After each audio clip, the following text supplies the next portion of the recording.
di sebuah desa terpencil di kaki perbukitan, jauh dari hiruk-pikuk kota, dan bahkan belum terjangkau listrik, hiduplah seorang anak laki-laki bernama Usman. Desa itu kecil dan terisolasi. Tak ada sekolah, tak ada papan nama jalan, bahkan tak ada satupun orang dewasa yang bisa membaca atau menulis, termasuk ayahnya, Pasaman, seorang petani tua yang hidup sederhana dari hasil bercocok tanam. Mereka tinggal di rumah kayu kecil, beratap rumbia, berdampingan dengan sawah dan kebun jagung. Hidup mereka begitu pas-pasan. Setiap hari, Usman membantu ayahnya mencangkul tanah dan menimba air dari sumur tua. Namun, di balik kesederhanaan itu, Usman punya rasa ingin tahu yang besar. Ia sering menatap tulisan-tulisan di bungkus, pupuk, atau karung beras yang dibawa dari kota, mencoba menirukan huruf di sana. Meski tak tahu artinya, suatu sore, saat mereka makan nasi jagung di teras rumah, Usman bertanya, "Yah, tulisan di karung itu artinya apa?" Pasaman hanya tersenyum getir. "Ayah juga nggak tahu, nak. Ayah nggak pernah sekolah." Kalimat itu menancap kuat di benak Usman. Malam itu, di bawah cahaya lampu minyak, ia bertekad, "Aku harus bisa baca. Aku mau ngerti tulisan-tulisan itu." Namun di desanya, tak ada guru, tak ada buku, tak ada papan tulis. Anak-anak hanya tumbuh membantu orang tua di ladang. Pendidikan adalah sesuatu yang tak pernah mereka bayangkan. Ketika usia Usman menginjak 9 tahun, datanglah seorang pedagang dari kota yang bercerita tentang sekolah dasar di desa sebelah. Jaraknya 8 kilometer melewati hutan dan sungai kecil. Usman langsung meminta izin pada ayahnya untuk sekolah. "Ya, boleh Usman ke sekolah di sana." Usman janji tetap bantu di ladang. Sepulangnya, Pasaman menatap anaknya lama, lalu mengangguk dengan berat hati. "Kalau itu maumu, pergilah nak. Asal jangan lupa pulang sebelum gelap." Sejak itu, setiap pagi, buta Usman berjalan kaki tanpa alas, menembus kabut. Kadang kehujanan, kadang kelaparan karena tak sempat sarapan. Tapi semangatnya tak pernah padam. Ia duduk di barisan paling depan di kelas, menyimak setiap kata dari gurunya, seperti sedang mendengar keajaiban. Namun kehidupan tak selalu berpihak. Saat Usman duduk di kelas 4, ayahnya jatuh sakit dan tak bisa bekerja. Usman terpaksa berhenti sekolah untuk menggantikan ayahnya di ladang. Setiap hari, ia mencangkul dari pagi hingga petang, hanya sesekali membuka buku usang yang dulu ia pinjam dari sekolah.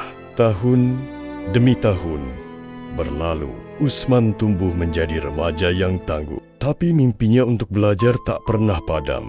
Di sela mencangkul, ia menulis huruf di tanah dengan ranting kayu, mengingat satu persatu pelajaran yang dulu diajarkan gurunya. Suatu hari, seorang guru muda dari kota datang ke desa itu untuk survei pertanian. Ia kaget melihat anak muda seperti Usman bisa membaca sedikit meski tanpa sekolah. Guru itu lalu memberi Usman beberapa buku lama dan alat tulis. "Teruskan belajar, Man. Orang seperti kamu yang mau belajar di tempat begini langka sekali." Sejak hari itu, Usman belajar keras sendiri. Ia belajar mengeja, berhitung, dan bahkan menulis surat. Dalam beberapa tahun, ia sudah bisa membaca Al-Quran dan buku pelajaran dasar. Ketika guru itu kembali setahun kemudian, ia melihat perubahan besar. Usman sudah bisa menulis namanya sendiri.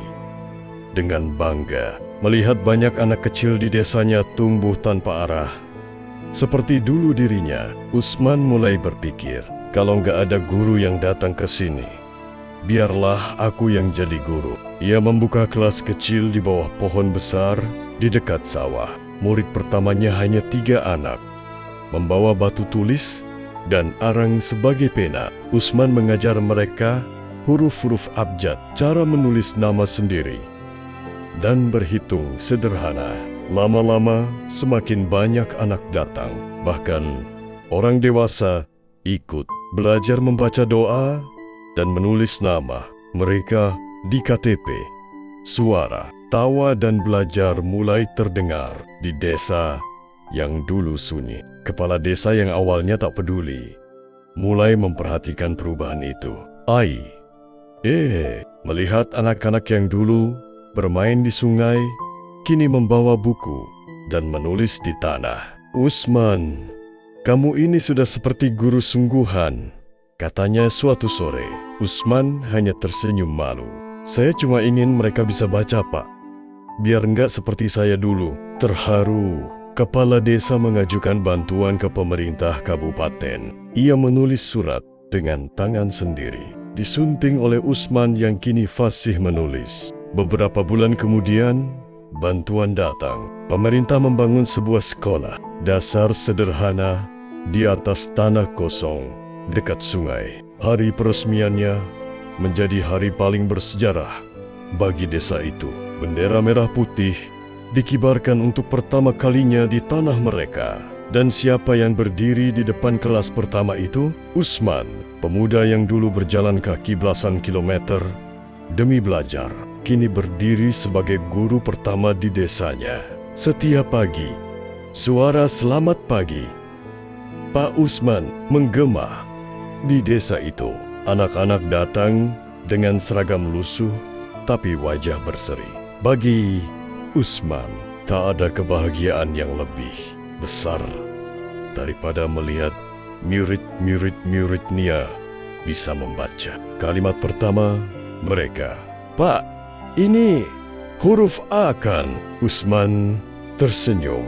"Iya nak, itu huruf A awal dari semua pengetahuan." Tahun demi tahun berlalu, desa yang dulu buta huruf kini berubah. Anak-anak dari desa itu melanjutkan sekolah ke kota. Bahkan ada yang menjadi guru, perawat, dan polisi. Setiap kali mereka pulang kampung, mereka selalu datang menemui Usman, guru pertama mereka, dan mencium tangannya dengan penuh hormat. Usman kini sudah menua, tapi setiap kali ia melihat buku, ia tersenyum. Ia teringat masa kecilnya, menatap tulisan di karung pupuk yang dulu tak bisa ia baca. Kini, tulisan itu bukan lagi misteri. Ia telah menyalakan cahaya di tempat yang dulu gelap, dan cahaya itu tak akan pernah padam.